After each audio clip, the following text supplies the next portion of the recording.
Borketov, Haverim, Hakol Besede, Sahorai Tovinho, Ereftov.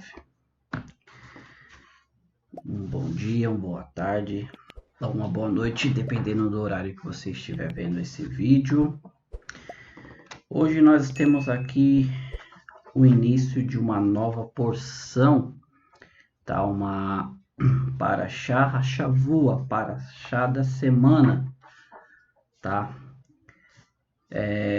Antes de nós começarmos aqui, tá? Já estou agradecendo a quem está aqui pela primeira vez, tá? Você está chegando a esse canal hoje aqui, sejam bem-vindos, tá? Se o conteúdo lhes agradar, né? Se inscreva, deixe um like e compartilhe.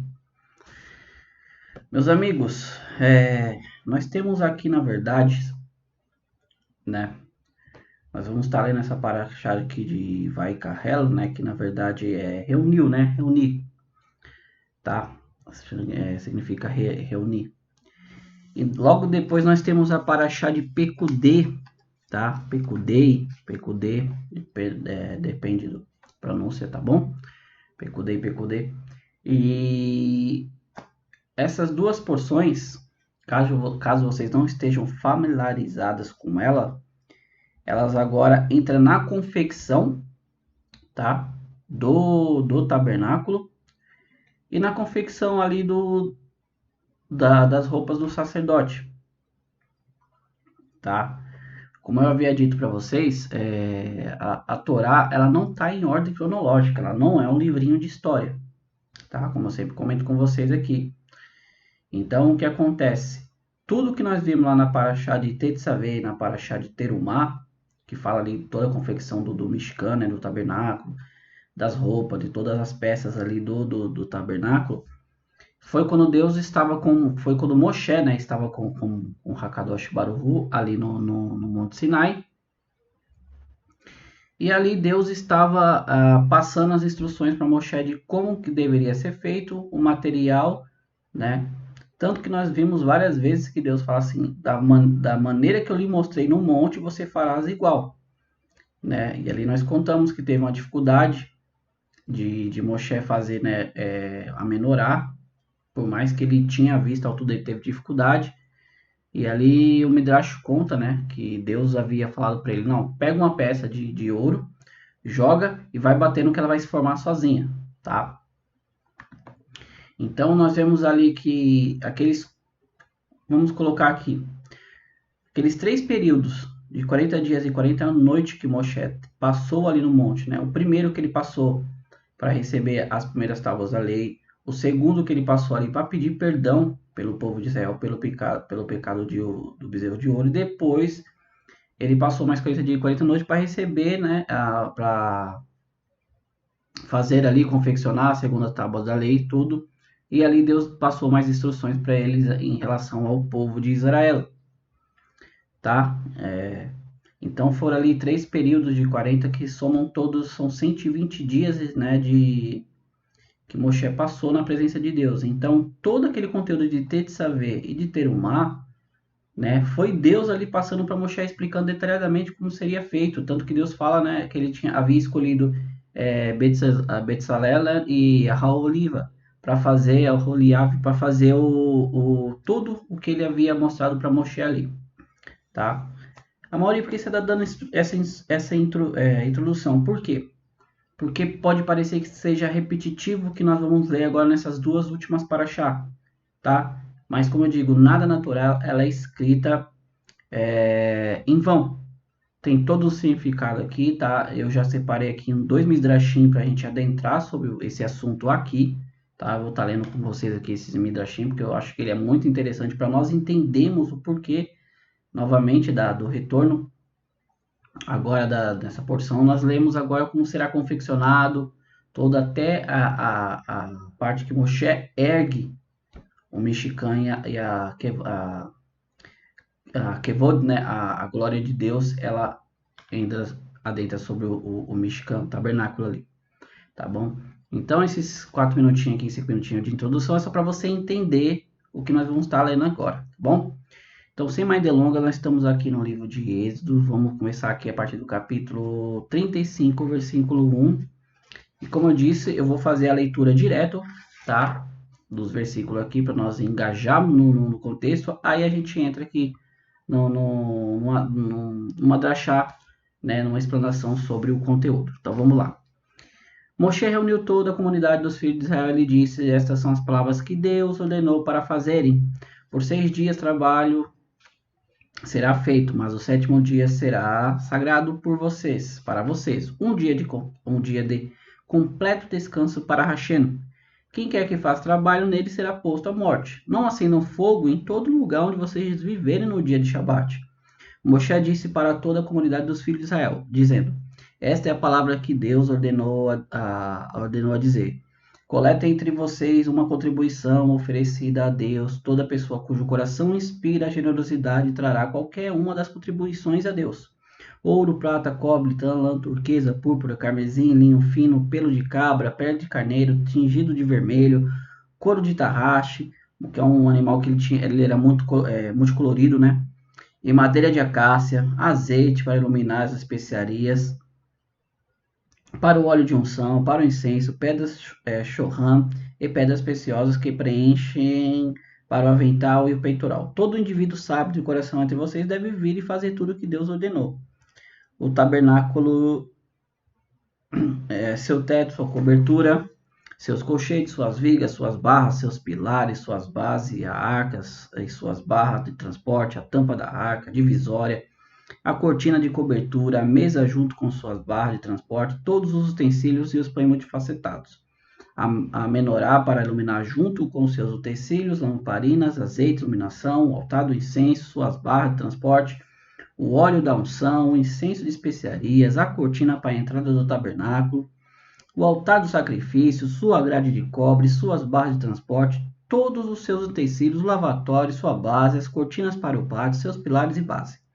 A tapeçaria para a entrada do pátio, as estacas para a tenda, as estacas para o pátio, cordas para amarrar, a roupa de malha para o uso sagrado, as vestes sagradas para Arão e sacerdote, as vestes que seus filhos vestirão para o serviço. Toda a comunidade dos filhos de Israel deixou a presença de Moshe.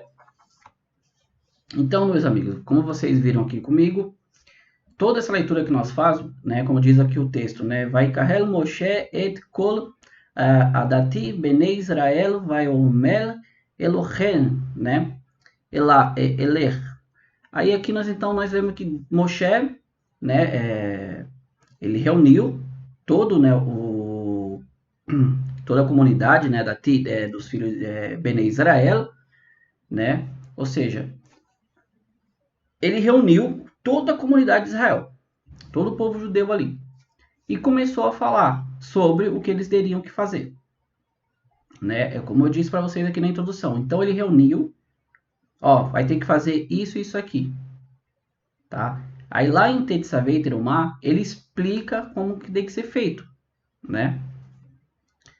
Então, o que acontece? Qual o principal motivo da construção do Mishkan, do tabernáculo? O principal motivo era para expiar pelo pecado do bezerro de ouro. Por isso Deus fala que no coração daqueles, né, que inspira generosidade, né, para trazer as contribuições que serão feitas. E aqueles que dentre eles se acharem sábios, né, que no caso aqui nós vemos que Deus colocou sabedoria, né, principalmente ali em Betzalel e Aholiab, né, só que ele tem outras pessoas que os ajudariam. Então Deus encheu de sabedoria e aquelas pessoas que no intuito do coração falaram, não, eu vou ajudar na construção de todo o Mishkan, as pessoas foram. E aqui Moshe ele começa a especificar o que deveria ser feito, né? E convoca o povo a trazer isso, tanto que no final da paraxá o povo sai, né, da presença de Moshe para poder trazer tudo, tá? Nós vamos mais se aprofundar nisso aqui no decorrer da leitura na semana. Só que tem 2 pontos aqui interessantes, tá? São 2 pontos que eu quero tratar com vocês aqui sobre essa porção. O primeiro ponto aqui é justamente que Moshe ele já começa assim. Essas são as palavras que Deus ordenou para fazerem. ele começa com algo aqui que nós já vemos muito dentro da Torá, no decorrer dessa leitura, que é justamente isso: por 6 dias trabalho será feito, mas ao 7º dia deverá ser sagrado para vocês, um dia completo de descanso para Deus.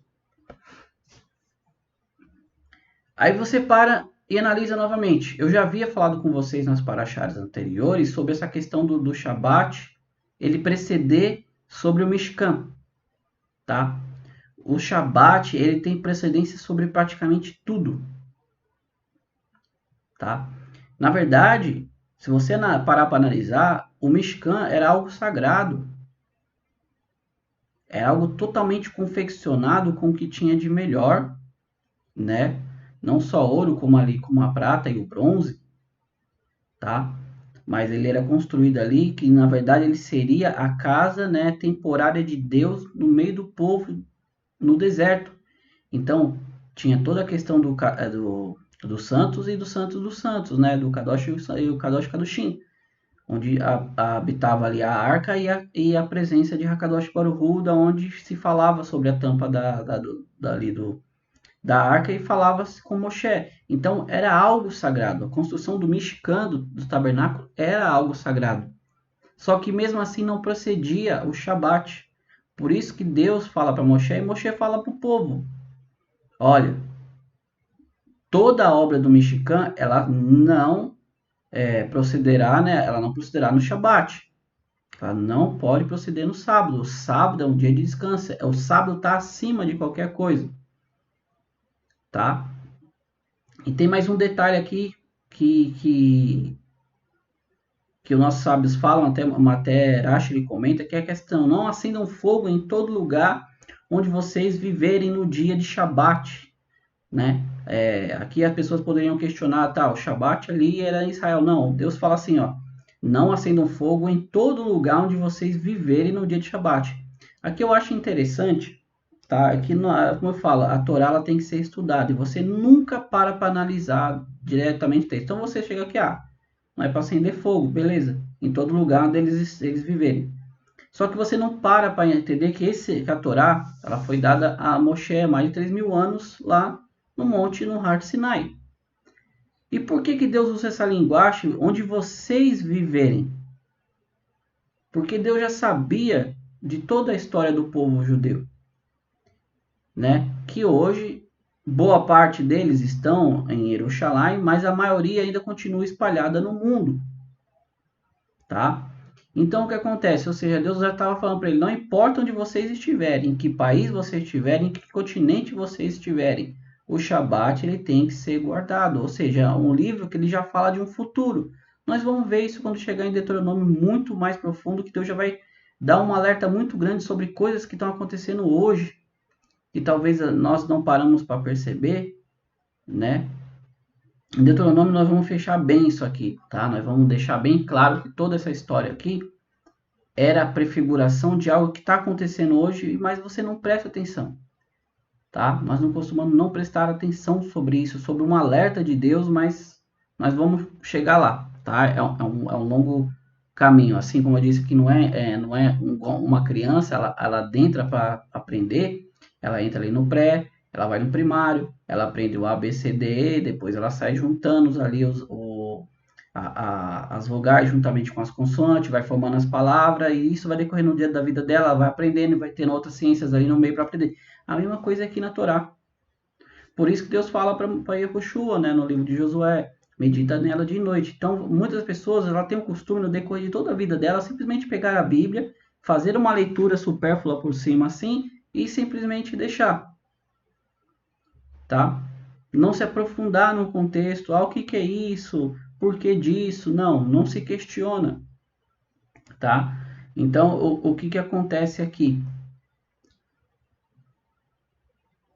A Torá, como eu digo no começo do livro, do Shiur aqui, não é um livro de história. Se ela fosse um livro de história, ela teria ali continuando um começo, um meio e um fim, bonitinho, encerrando ali como viver feliz para sempre. Não é esse o caso. Por isso, tem Tetzaveh e Terumá, que são as duas porções anteriores, onde Deus explica mais detalhadamente como deveria ser feito ali as peças do tabernáculo, assim como as roupas do sacerdote.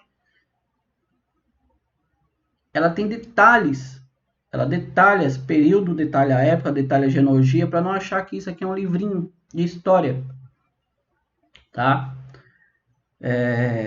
Mas vamos nos adentrar aqui. Então, o que eu queria chamar a atenção é justamente a questão do fogo, tá? Eu vou ler só um comentário de Rashi para a gente adentrar aqui nos dois midrash que eu separei para a gente se aprofundar sobre esse assunto, tá? Por isso que o shiur aqui é tabernáculo versus Shabat, Shabat versus tabernáculo. Quem que era maior, tá?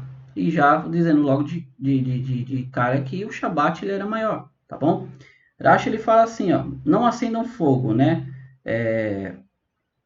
Alguns dos nossos mestres dizem que a menção da proibição de acender fogo, dito aqui explicitamente, diferente das demais proibições, é para ensinar que ela é uma proibição da Torá.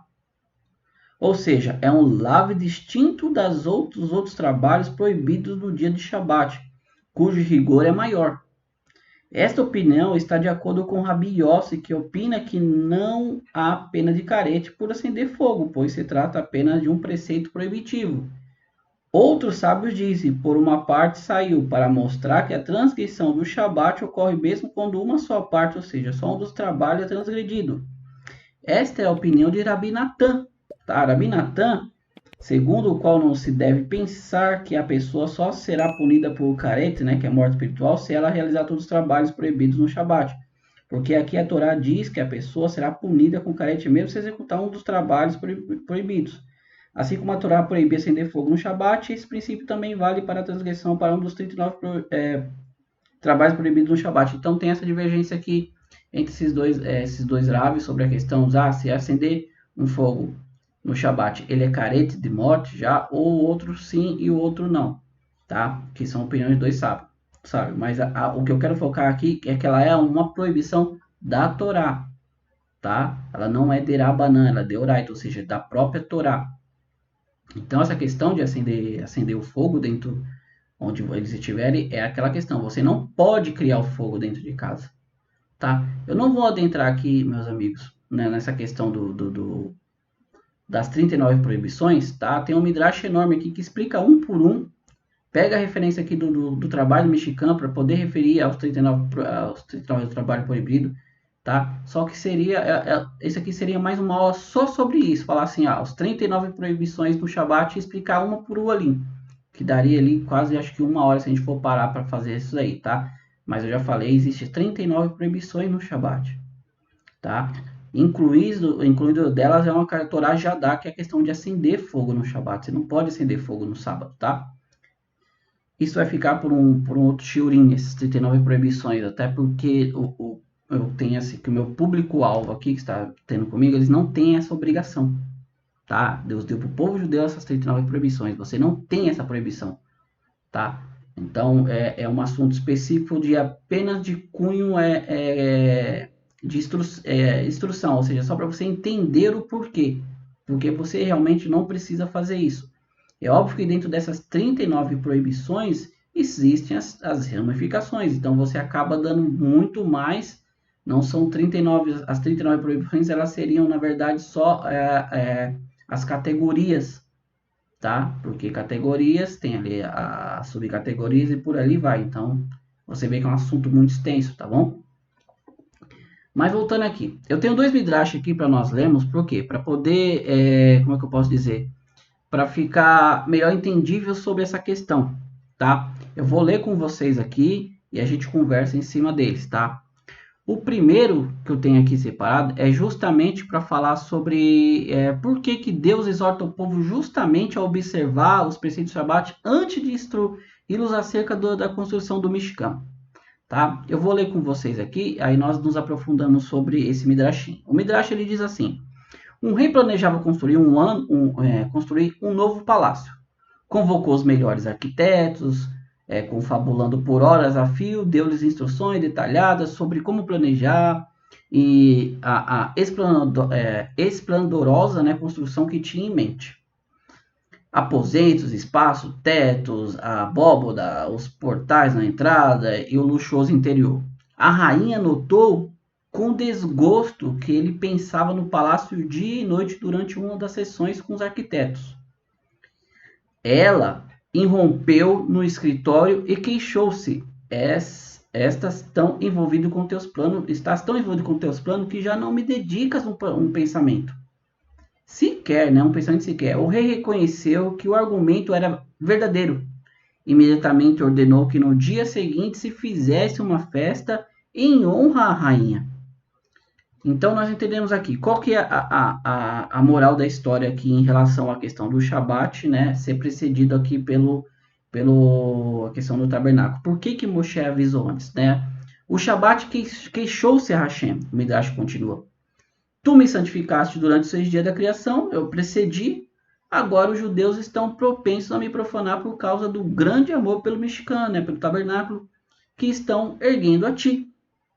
Por isso, Hashem ordenou que Moshe enfatizasse que o povo, enfatizasse ao povo que as leis do Shabat não deveriam ser negligenciadas por causa da construção do Mishkan. Então, nós entendemos aqui que o Midrash ele se aprofunda bem nessa questão e dá essa analogia, né, do rei que colocou ali a construção de um novo palácio acima de tudo e acabou deixando a rainha ali, né, sem atenção, tudo. E depois ele percebe o grande erro que ele cometeu, inclusive manda fazer uma festa para a rainha, tá? É a mesma coisa. Deus estava mostrando para o povo judeu que o Shabat ele tem precedência, pois o Shabat veio logo no princípio da criação. A honra que Deus deu para ele, a kavod que Deus deu para ele, né? Então, entendam bem, meus amigos, não há nada nesse mundo que preceda o Shabat. Não há nada, tá? A nós, não judeus, foi dado o quê? Não guardar todas as 39 proibições, não guardar o Shabat como ele tem que ser guardado, tá? Para a gente não incorrer no pecado de carete, que é justamente isso daqui, né? Então, entendam bem, quando eu falo aqui para vocês em relação ao Shabat, eu estou mostrando para vocês como é que o Yehudim, o judeu, ele guarda, ele tem esse amor, esse preceito pelo Shabat, tá? Eu tenho mais um midrash aqui para nos elucidar isso, tá bom? É muito mais profundo. Então, eu e você, por mais que aqui todo Shabat eu procuro fazer o que é melhor para a Hashem aqui, eu deixo de fazer muitas coisas, a internet desligada, não mexo em nada. Passamos o dia, eu e minha esposa aqui, sempre falando das coisas de Deus, estudando, falando, contando histórias racídicas, tá? Nos envolvemos mais próximo em relação a isso, mas a gente não cumpre com todos os preceitos, tá? Até porque, como eu estou explicando para vocês, isso foi dado ao povo judeu, então você não se sinta intimado, você não tem essa obrigação. A nossa e a minha, sua obrigação nada mais é do que honrá-lo. Você tem que saber honrá-lo. O que é honrá-lo? É você entender que esse é um preceito de Deus, tá? Como eu já falei lá em Yeshayahu 55, Deus fala sobre isso, que se você chamá-lo de um dia deleitoso, você tiver o prazer, você também vai ter um nome em Jerusalém.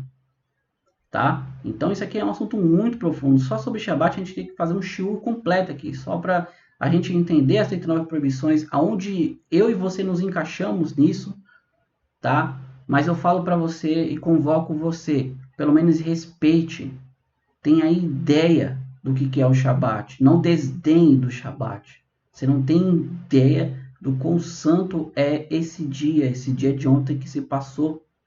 Ele está acima do próprio Mishkan, ele está acima da própria construção de uma casa para Deus. Tá? Pois ele é precedente a tudo isso. Então esse é um midrash muito interessante. Agora eu tenho um outro midrashinho aqui para nós lermos, para elucidar essa questão aqui da chama do fogo. Né, do fogo aqui. E um pouquinho mais profundo dessa questão da guarda do Shabat, tá? Vamos ler aqui e a gente mais uma vez faz essa análise e fechamos aqui o nosso shiur de hoje, tá bom? Vamos lá. Entre diversas outras leis, Moshe ensinou o povo de Israel que é proibido acender fogo no sábado. O perverso imperador Adriano desafiou Rabi Yehoshua ben Hanina dizendo: sou maior que seu mestre Moshe. Tá? Como? Indagou Rabi Yehoshua. Muito simples, retrucou Adriano. Estou vivo e ele morto. Seus livros não dizem é melhor um cão vivo do que um leão morto? Rabi Hanina disse: professarei a verdade de suas palavras se puder cumprir uma única condição dentre, né, uma única condição. Decrete como lei transitória vigente apenas uma vez que seus súditos não acendam fogo por 3 dias consecutivos. Então nós vemos aqui que Rabi Hanina falou assim, tá, eu vou professar essas palavras verdadeiras que você disse, que você é maior que Moshe, mas você tem que fazer uma coisa, decrete pelo menos uma única vez, um único dia, que os seus súditos não acendam fogo por 3 dias consecutivos, tá? Nada mais fácil, consentiu Adriano. Ou seja, Adriano pegou e falou, não, verdadeiramente é fácil, promulgando uma ordem para que tal lei tivesse feito. Ao entardecer, ambos ficaram no terraço do telhado de Adriano. Rabi Yehoshua olhou para as casas da cidade e percebeu uma fumaça saindo de uma delas, à distância. Você não proibiu que acendam fogo? Perguntou o imperador. Perguntou ao imperador, né, o Rabi Yehoshua. Enviaram um mensageiro àquela casa, este retornou relatando que ali vivia um nobre e que seu médico ordenara que ingerisse bebidas quentes para curar sua gripe. Acender o fogo com finalidade. Está vendo? Mostrou-lhe Rabi Yehoshua ben Hanina a Adriano, seu súdito. Não acatam suas ordens mesmo enquanto está vivo. Este homem poderia facilmente esperar mais um dia para acender o fogo. Nosso mestre Moshe advertiu-nos há 2000 anos. Não acendam fogo em Shabat. Até hoje não se acende fogo em nenhuma casa judia em Shabat. Então esse Midrashinho aqui, ele mostra o quão importante e o quão o povo judeu, há mais de 3.000 anos, eu falo agora porque essa passagem era tirada do Midrash na época do Talmud, tá? Então tinha ali aproximadamente esses 2.000 anos da entrega da Torá para Moshe, mas nós já estamos aqui com mais de 3.000 anos, tá? Então, até hoje, esse dia que eu lhe falo aqui, dia 3/3 de 2024, o povo judeu faz a mesma coisa. Adriano ali não conseguiu em um único dia, vivo, presente, que pelo menos um ali, né, não deixasse de cumprir esse decreto que ele deu, tá? Então, entendam bem, o que vem do homem, ele não perdura. Ele passa através dos anos, criando ramificações, modificando ali, fazendo aquilo, tá? Entendam bem uma coisa que eu vou dizer para vocês aqui, bem sério. Tudo que provém do homem, ele cria ramificações. Por quê? Porque ele não tem força para se sustentar em si mesmo, tá? Como eu venho dizendo em todos meus vídeos aqui. Tudo o que veio posterior à Torá, aos mandamentos de Deus, os homens pegaram, criaram para si, para o seu próprio prazer. Você pode ter um livro, né? Qualquer livro que tenha qualquer religião. Você vai ver que nunca se é cumprido à risca tudo. Eles geralmente vão pegar aquilo que para eles é propício e aquilo que eles falam, isso aqui para mim não serve. É assim que funciona em qualquer outra religião, tá? O judaísmo não. Como eu vivo dizendo para vocês, a Torá ela veio de Deus. E é impossível que aquilo que venha de Deus não seja cumprido, como é que eu posso dizer? Não seja verdadeiro. Por isso, em mais desses 3.000 e poucos anos, o povo Yehudim continua todo o Shabat a não acender fogo em suas casas. Fora as outras 39 proibições que eu comentei aqui. Tá? Essa é a diferença, como a gente diz na paraxá anterior, quando Deus fala que é separar o povo judeu dos demais povos também. É esse amor aos preceitos divinos. É esse amor à Torá. Então, para nós finalizarmos aqui, meus amigos, o Shabat, ele tem precedência sobre o Mishkan, sobre qualquer coisa, tá? Tem muitas histórias aqui sobre a questão do Shabat, de pessoas que falam, eu vou deixar de trabalhar no sábado, o dia que eu mais ganho, para poder guardar o sábado. Eu tenho centenas de histórias aqui, eu tenho livros e livros aqui sobre histórias contando experiências pessoais também de amigos ou de outras pessoas, de rabinos conhecidos, de que não fazem no Shabat e acabam recebendo aquilo que era o valor que eles recebiam no Shabat pelo seu comércio, aquilo simplesmente aparece, vem de outro lugar. Um exemplo, você fechou a sua loja no sábado, em honra ao Shabat.